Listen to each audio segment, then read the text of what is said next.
Hello, you're welcome to Ogtv News. I am Mojisola Sholaja. Our top stories. ASU declares 1 month nationwide strike. Ogun State government presents free CAC certificate to over 6,000 MSMEs. Oyo State government announces 42nd Olubadan. NDLEA declares suspended police officer ABBA KYARI wanted, arrested by police. When you reach the end of your rope, tie a knot in it and hang on. And coming up on the business segment of the news today, House of Reps sets 3.01 trillion naira revenue target for customs. Details of this and more when I return. My name is Abeokuta. Stay with us. And tonight on the sports segment of the news, FIFA bans 3 Argentina players. These and many more when I return. My name, Hakeem Akitunde. You're welcome. The Academic Staff Union of Universities has declared a comprehensive and total strike. The strike was declared at a press conference addressed by the president of ASU, Professor Emmanuel Osodeke, on Monday. He said the strike, which takes effect from Monday, February 14, 2022, would last for an initial period of 4 weeks. According to him, the union tried to avoid the strike, but the federal government is unresponsive to the union's demands. The ASU chairman also said ASU NEC faulted the creation of new universities. He said NEC resolved to embark on the 4-week rollover total and comprehensive strike as the government has failed to implement the memorandum of action it signed with the ASU in December 2020. ASU had sensitized and mobilized lecturers and students across all universities on the reason the union might likely go on strike. Meanwhile, the National Association of Nigerian Students on Monday condemned the strike embarked upon by the Academic Staff Union of Universities. NAN's president, Ashefa Sunday, in a statement, expressed great disappointment at the comprehensive and total 4-week strike declared by ASU president on Monday. Ashefa slammed the federal government and the ASU leadership for failure to resolve the issues amicably without resort to strike. He also said Nigerian students will stage a nationwide protest to demonstrate their dissatisfaction. In the meantime, the federal government on Monday accused the Academic Staff Union of Universities, ASU, of being insincere in its claims on the reason for the declaration of 1-month warning strike. The federal government described the purported strike as an illegal leave which should be called off immediately. In addition, the government said that the university transparency solution, which ASU came up with as the payment mode against the integrated personnel and payroll information system, has not passed the integrity and security tests conducted by the National Information Technology Development Agency, NITDA. This is as the Minister of Education has set up a group to look at the renegotiation of the 2009 agreement as it concerns conditions of service, salaries, and the welfare packages of workers. The Minister of Labor and Employment, Senator Chris Ngige, who responded to inquiries on the position of the federal government over the declaration of 1-month warning strike by ASU, said that he has not received any official communication by the university teachers. On the allegation of the proliferation of private universities by the state government, the minister said education is under the concurrent and not exclusive list, and that the amendment to bill on private universities was sent to the National Assembly by the NUC. Away from ASU strike, the National Drug Law Enforcement Agency has declared suspended Deputy Commissioner for Police, DCP ABBA KYARI, wanted for raiding and abetting drug traffickers and engaging in illicit drug business. NDLEA says former commander of the Intelligence Response Team of the Nigeria Police Force, DSP ABBA KYARI, is a member of a drug cartel that operates the Brazil, Ethiopia, and Nigeria illicit drug pipeline. Agents who should be partners in the pursuit of the President's mandate are at the forefront of breaking the law as they aid and abet drug trafficking in the country. Today, we are forced to declare one of such law enforcement agents wanted. Investigation revealed that the suspended security agent initiated a call to one of the NDLEA offices in Abuja and informing him of some intercepted drug traffickers with 25 kg of cocaine, with a proposal for him and his team to take 15 kg of the cocaine and 10 kg for the prosecution of the suspect, while the current cocaine be replaced with a dummy worth 50 kg. We have half of the remaining 10 kilograms, thereby further reducing the original cocaine from the prosecution to just 5 kilograms. At 7 million per kilogram. ABBA KYARI also offered to share the money got from the sale of the cocaine, amounting to a total of $61,400, but little did he know the vehicle was stabbed.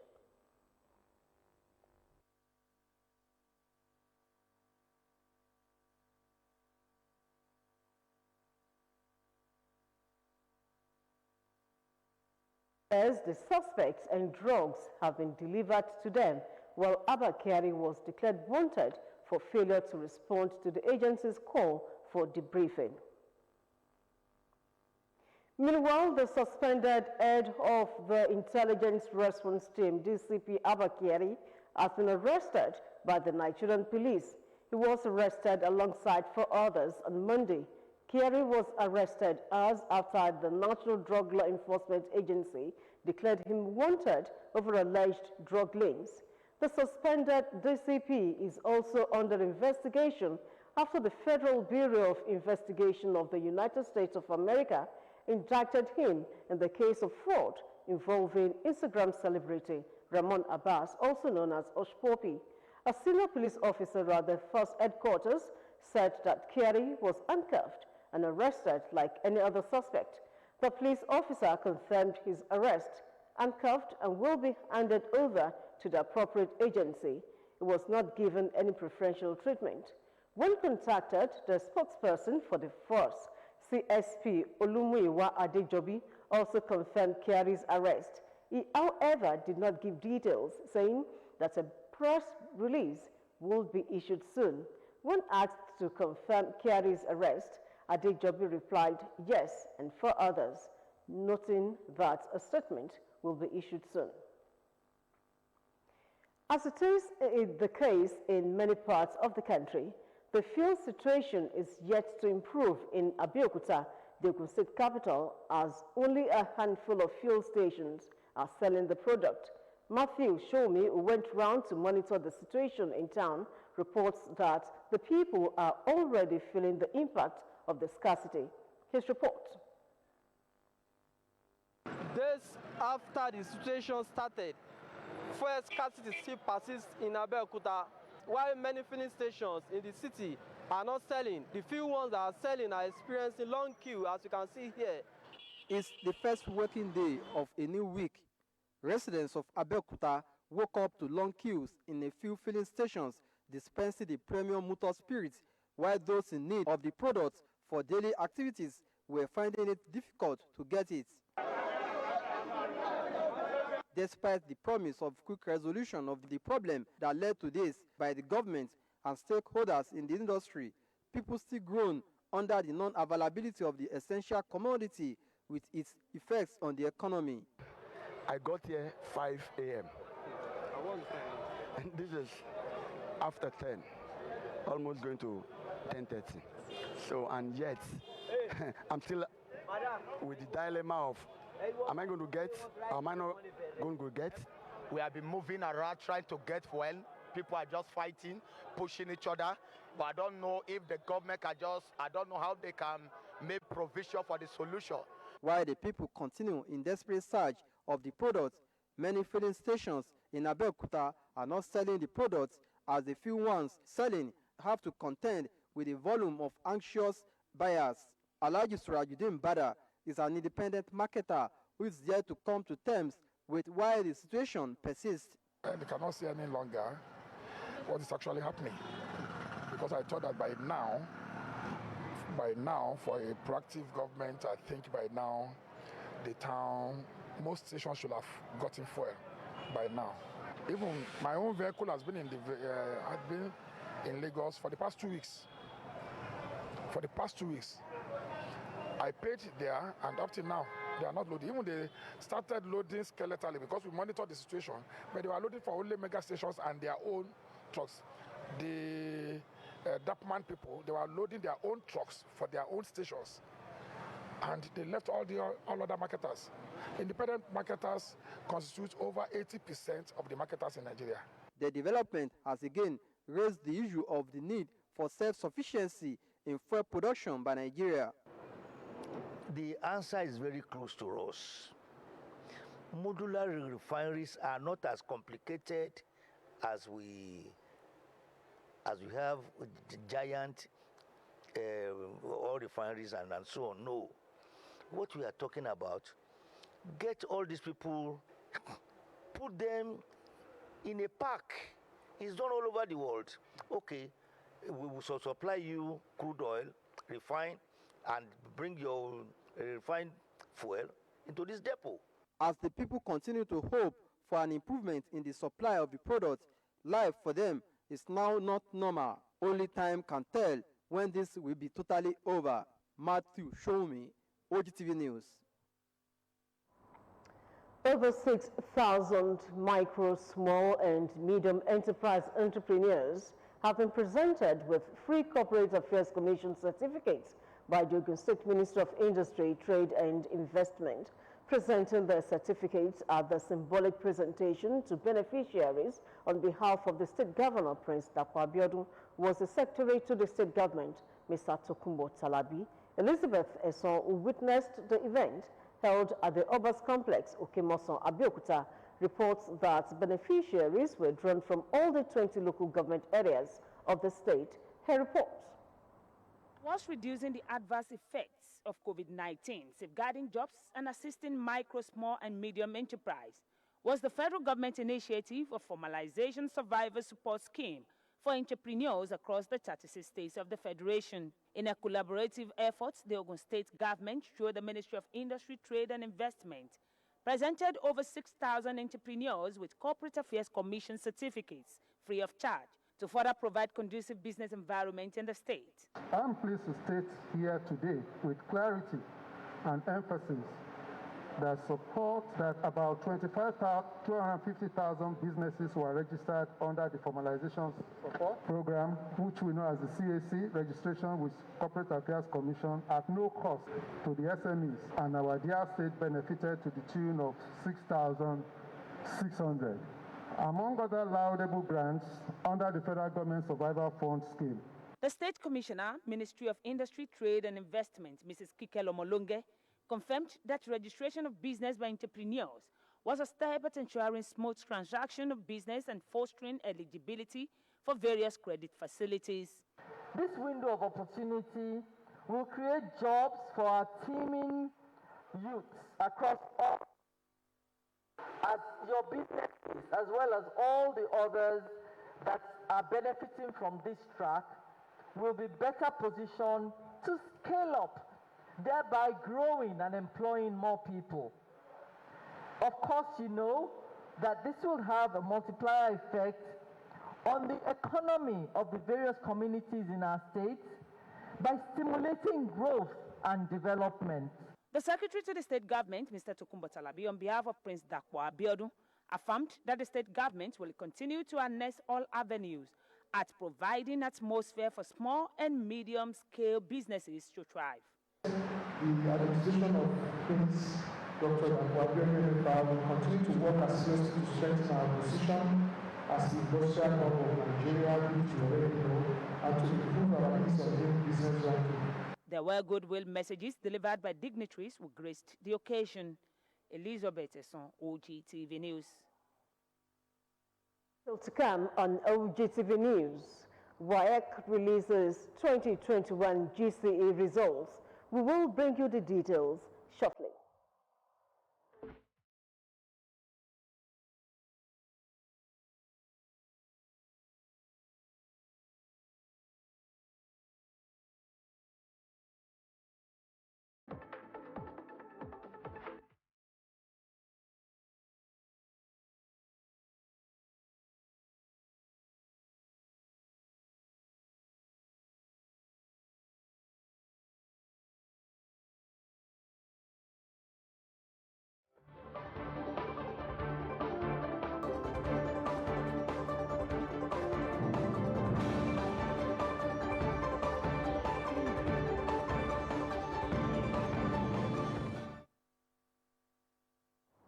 Thanks for staying tuned to the People's Tele.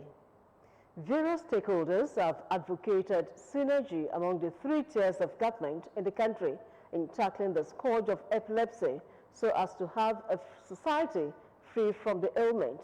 This was brought to the fore in commemoration of this year's World Epilepsy Day. Adebola Oshomoji reports. Epilepsy is a long-term illness that produces recurrent, uncontrollable seizures, which is diagnosed after a person has experienced 2 or more unprovoked seizures. In commemoration of this year's World Epilepsy Day, epileptologists sought for collective effort in creating awareness and educate the general public on the true fact about epilepsy and the urgent need for improved treatment, better care and greater investment in research. To make people living with epilepsy, to give them hope, to live their life to the fullest, and also is an avenue for people living with epilepsy to share their experience, their stories, even with friends and people around them. And we have some different stories about that spiritual attack. If there is the story about the lizard moving from one place to another, about the story about different stories about epilepsy. So, and that's why we are saying we are advocating. And person with epilepsy, person that have seizures, they are not contagious. You can actually, when they are having that seizure, you don't need to run away from them. One thing with epilepsy is it is controllable. If anybody has epilepsy, you go to the hospital, you go see the doctor will refer you to a neurologist or to some other specialist. And they look at the person, they place the person on treatment or any form of therapy. And with that, the person can become seizure-free. That is, the person may not even have this epileptic attack. Then, what are the factors that may increase the risk of epilepsy? When in some cases may be genetic, and in some cases maybe like there are some events that have caused a scar on the brain. For example, maybe the person has already have end injury before, and then now having seizures and epilepsy. Now maybe the person has already had stroke, which has already created a scar or brain tumor, and now having convulsion, having seizures and epilepsy. And for anybody that has epilepsy, please do not stay in the background, do not stay in the shadow. Come out, go and see the doctor, go and see the specialist, and whatever treatment, whatever drug, whatever medication that has been prescribed to you, please stick to it. And to the general public, please do not stigmatize, do not discriminate against anybody that has epilepsy. In addition, research shows that socio-demographic and economic factors such as age, sex, marital status, education, employment, family size, wealth, and distance from the health facility are factors associated with the cost of managing illness of epilepsy. Adebola Oshomoji, OGTV News.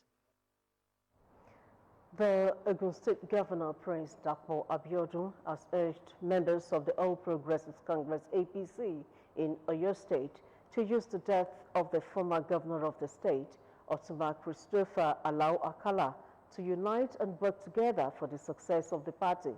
This was part of his goodwill message at an event tagged A Day of Tributes. organized by associates of the late former governor at Jogo Center, Ibadan, to kickstart his final burial ceremonies.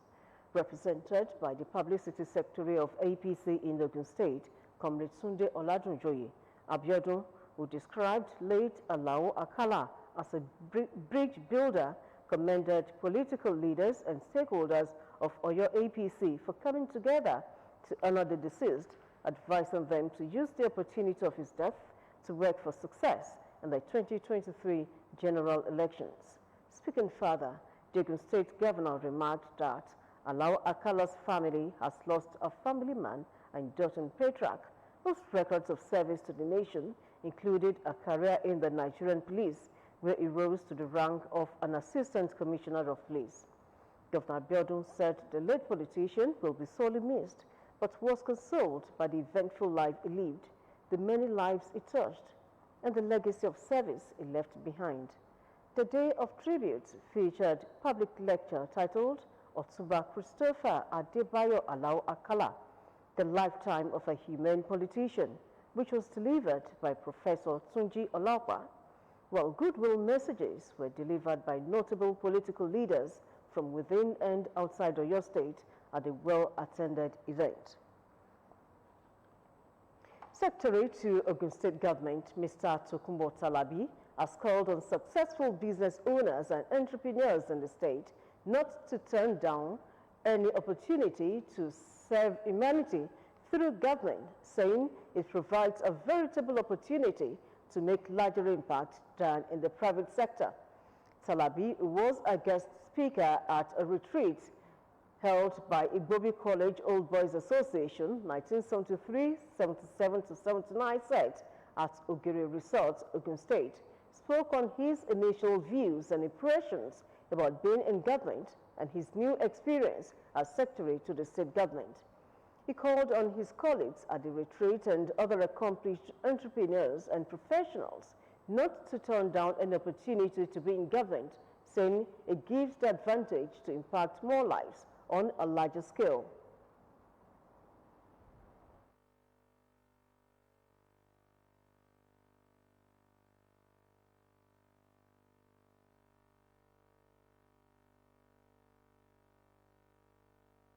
Today, I'm taking a lot for my current position.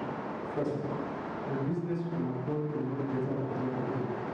Secondly, net outflow to me is very low because there are certain areas that will be ahead of for instance, I'm going to do so extended resources for those ways. The Ogun SSG said the general notion that public servants are inferior to people in the private sector is totally misplaced, affirming that public servants, though unassuming, are thoroughbred professionals. Talabi said the civil service has its own regulation for discipline, submitted it does not give room for immediate discipline of erring officers as in the private sector. He admitted that so far he has no regret for being in government, saying this has given him better opportunity to impact people on a larger scale than he would have done in the private sector. The governor of Ogun State, Prince Dapo Abiodun, has extolled the virtues of Honorable Olabisi Adesina, describing him as a socialite with noble ideals and values worthy of emulation for the younger generation. Abiodun, who was represented by the Secretary to the State Government, Mr. Tokunbo Talabi, made the remarks during the Thanksgiving service to celebrate the 60th birthday anniversary of Adesina at Oba Omosonya Akinyemi Memorial Church, Iperu, appreciated God on behalf of the sexagenarian, saying he is a man who has attained greatness through God's grace and by dint of hard work. The governor encouraged the celebrants to continue to impact the younger generation through his charitable life. Has left a distinctive mark in our brain. I want to thank everybody for coming out to support him. I'm sure he appreciates it. The family also appreciates you all. And His Excellency will also like me to extend this felicitation to and thanksgiving to all of you that have come in here today. God keep you, God keep your house, God keep your family.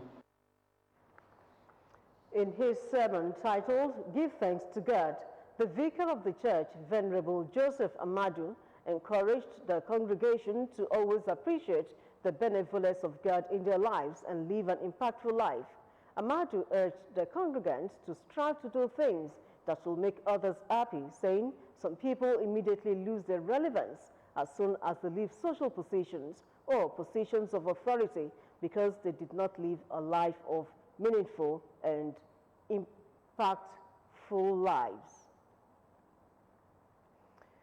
To effectively implement the federal government's plan of lifting 100 million Nigerians out of poverty, the Ministry of Humanitarian Affairs, Disaster Management and Social Development has launched its 2021-2025 strategic roadmap.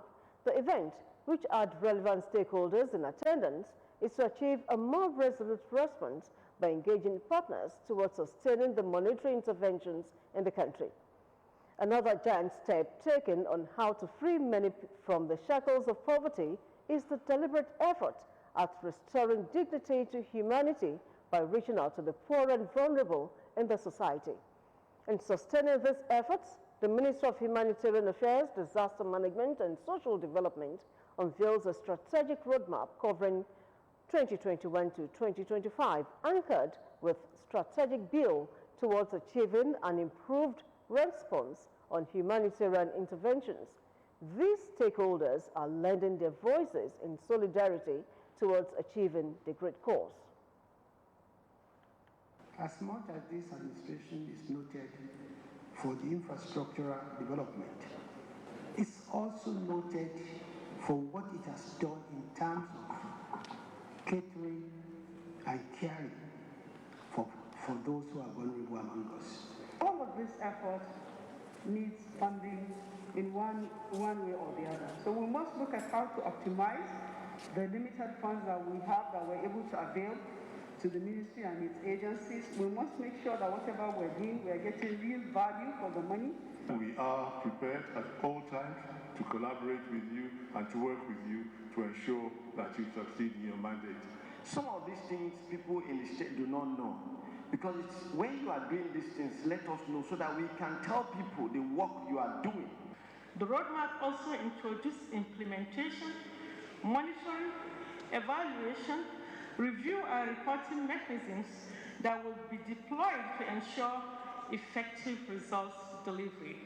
The full implementation of the strategic thrust and roadmap, while consolidating the priority areas of the federal government, will also guide us towards achieving the mandate of the ministry.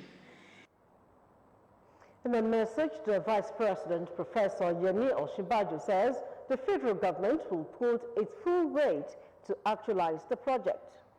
Has been the dignity and social security of all Nigerians. This commitment is rooted in our belief that no Nigerian should be left behind in our nation's march to the future. A new dawn for Nigerians, a clear demonstration of restoring hope and dignity, a strategic road intended to map out a life of dignity for all. Oyo State Governor Seyi Makinde has approved the appointment of Senator Lekon Balogun as the 42nd Olubadan of Ibadan land. The approval follows a recommendation by the Olubadan Council, according to a statement by the Chief Press Secretary to the Governor, Mr. Taiwo Adisa. The Governor wished the newly confirmed Olubadan a peaceful and eventful reign. The Governor also approved the revocation of the amended Ibadan Chieftaincy Declaration, regulating the selection to the Olubadan of Ibadan Chieftaincy still.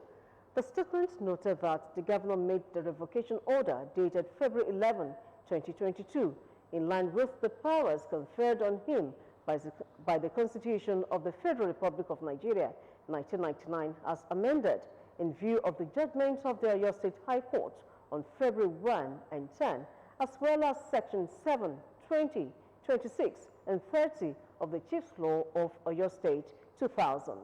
The 4 separate laws, white papers approved for revocation, were made public by the immediate past administration.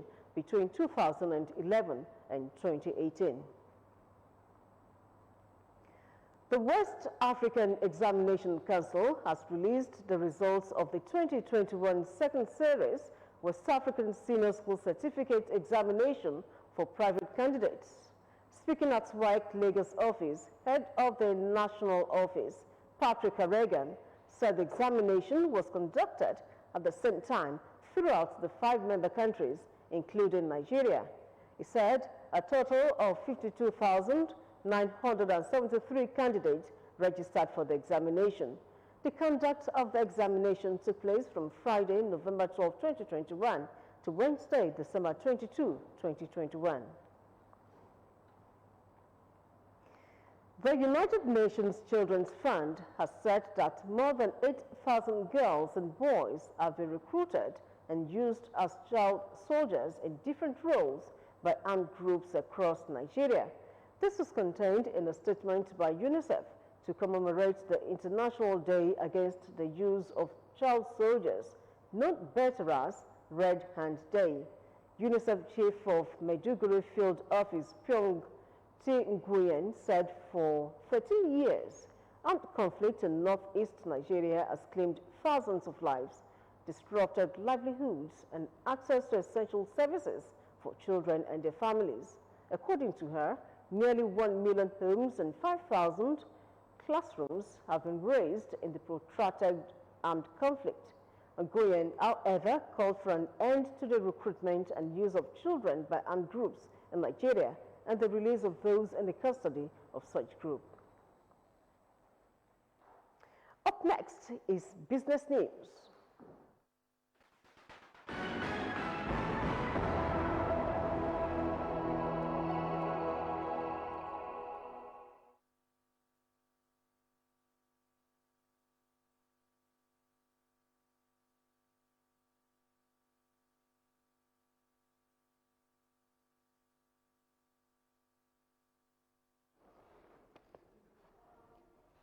Welcome to the business segment of the news.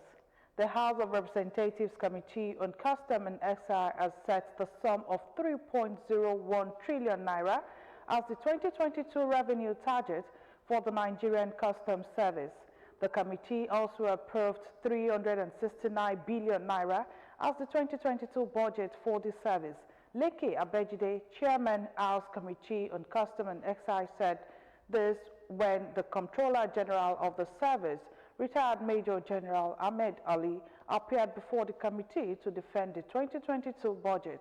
Abejide commended the NCS for exceeding the 1.678 trillion naira for the 2021 revenue targets. He recalled that during the 2021 budget defense, the CGC presented a sum of 1.465 trillion naira, which he said was low compared to the parameters prevailing at the time. Petroleum marketers said the Nigerian National Petroleum Corporation, NNPC Limited, is yet to evacuate adulterated petroleum from fuel stations as motorists jostle to purchase premium motor spirit. It is feared the situation may take a bad turn if it lingers. The Independent Petroleum Marketers Association of Nigeria, whose members retail over 90% of the product used in the country, said petrol marketers are running at a loss, while consultants are working to determine the volume of the dirty fuel still in tanks. For filling stations dispensing products, there are deliberate attempts to frustrate consumers by creating artificial scarcity through long queues, and in many cases, products are only sold in the evening, creating brisk business for the black market. Vice President of IPMAN, Abubakar Shetima, said most tankers have now diverted to NIPCO depot to load the right speculations of premium products, adding that the current scarcity would abate before midweek. Meanwhile, the House of Representatives, ABBA Committee on the State of Refineries in Nigeria, is billed to invite top federal government officials, regulators, marketers, workers, unions, oil companies, and other stakeholders in the petroleum sector in its investigation of the inability of the country to refine its crude oil. Those who have been penciled down to appear before the committee include the Minister of Finance, Budget and National Planning, Zainab Ahmed, Minister of Justice and Attorney General of the Federation, Abubakar Malami, and Minister of State for Petroleum Resources, Timbre Silva. Also on the list are the Accountant General of the Federation, Ahmed Idris, Auditor General of the Federation, Aldofos Agugu, and the Director General Budget Office, Ben Akabweze. Officials of the Nigerian National Petroleum Company Limited, Nigeria Midstream and Downstream Petroleum Authority, Nigeria Upstream Petroleum Regulatory Commission, Warri Refinery and Petrochemical Company Limited, Kaduna Refining and Petrochemical Company Limited, Port Harcourt Refining Company Limited, Dangote Refinery, and all licensed modular refineries, among others, would also appear before the panel. The committee had begun an investigation of the current state of the country's 4 refineries and the amount spent on the turnaround maintenance of the national asset. The European Union has announced an EU-Nigerian digital economy package worth €820 million until 2024. The European Commission Executive Vice President Margaret Vestager announced the package during a meeting with Vice President Yemi Osinbajo. Speaking at the meeting, Vestager said the €820 million was included in the Global Gateway African-Europe Investment Package worth €150 billion, earlier announced by the EU Commission's President Ursula von der Leyen. The package, she said, would help enhance secure connectivity, digitalize public service, support entrepreneurship, and build digital skills while developing a human-centric democratic governance framework for technology. Welcoming the EU investment package, Osinbajo noted that the use of digital technology is crucial in Nigeria's recently released National Development Plan. Earlier, the Vice President expressed satisfaction that the EU supports the view canvassed by Nigeria that gas should be considered a transition fuel as the global community moves towards net zero emission targets. Following improved system liquidity supporting demand, the Central Bank of Nigeria within the first 6 weeks of 2022 sold 687.8 billion naira treasury bill at its primary market auctions and repaid a total of 227.35 billion naira during the period. Checks revealed that the CBN conducted 3 primary market auctions in January 2022 and one so far is in the first 2 weeks of February. The CBN in January conducted a total of 472.8 billion naira primary market auctions, and so far 214.96 billion naira primary market auctions were conducted in February. In January of 2021, the CBN had conducted a primary market auction worth 455.8 billion naira, and in February prior year, a total of 480.7 billion naira primary market auctions were carried out by the APES banking regulatory body. However, the CBN in the last 6 weeks sold 249 billion naira at its open market operation sales and reported 609.05 billion repaid. And that's the end of business news. We now go back to Mojisola for the rest of the news.